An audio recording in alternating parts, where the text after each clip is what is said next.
Good morning guys, আজকের আছি বাড়িতে। আজকের বাড়িতে আমি ভাবছি যে আমার বাগানের কিছু পরিচর্যা করব গাছপালায়। তো এই হচ্ছে আমার বাগান, ছোট মতো বাগান দেখতে পাচ্ছ, এই ছোট বাগান। আর এইটা হচ্ছে আমার ছোট পাখি, এই ছোট পাখি। আর আমার এই বাগান, এই বাগানে ভাবছি আরও কিছু গাছপালা লাগাবো, অনেক কিছু গাছপালা লাগানো আছে ফলের। আর তোমাদেরকে দেখিয়ে দিই কী কী গাছপালা আছে আমার কাছে এই মুহূর্তে। তো এখন শীতের সিজন, জানুয়ারি মাস চলছে।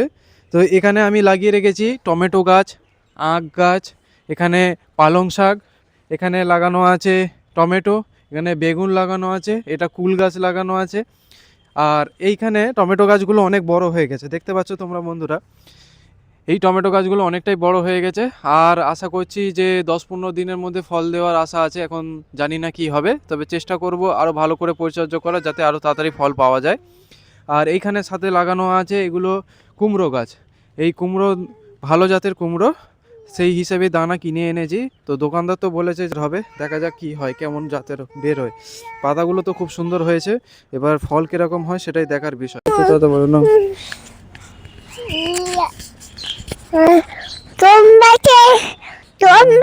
হ্যাঁ এটা কি গাছ, ক্যামেরা বলো তো, ক্যামেরা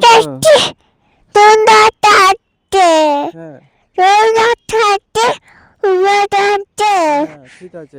এবার তাহলে এটা কি গাছ বলো তো, এটা কি গাছ বলো তো,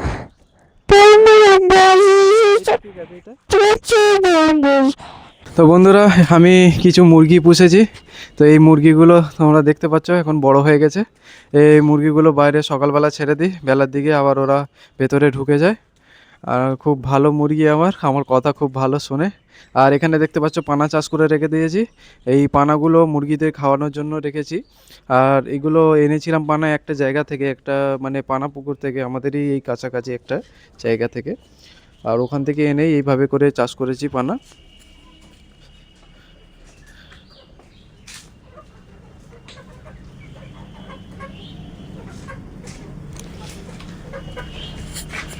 তো বন্ধুরা মুরগিগুলোকে চেষ্টা করছি ভেতরে ঢুকিয়ে দেওয়ার, গোয়ালের ভিতরে।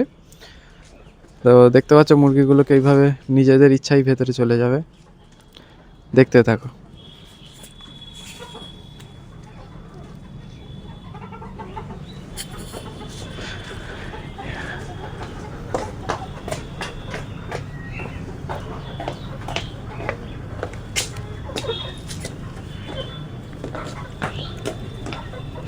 তো বন্ধুরা তোমরা দেখতেই পাচ্ছ যে মুরগিগুলো কিভাবে ভেতরে ঢুকে গেল একাই, কোনো কষ্ট করতে হয়নি আমাকে।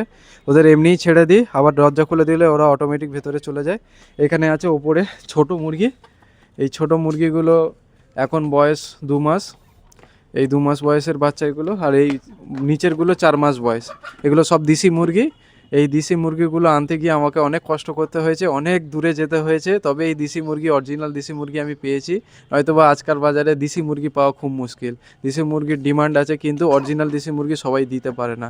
আর এগুলো হচ্ছে ভালো জাতের দেশি মুরগি। আর দেখতে পাচ্ছ আমার এই ছোট পাখিটা এই মুরগিগুলোকে কিভাবে তাড়া করে ডেলি।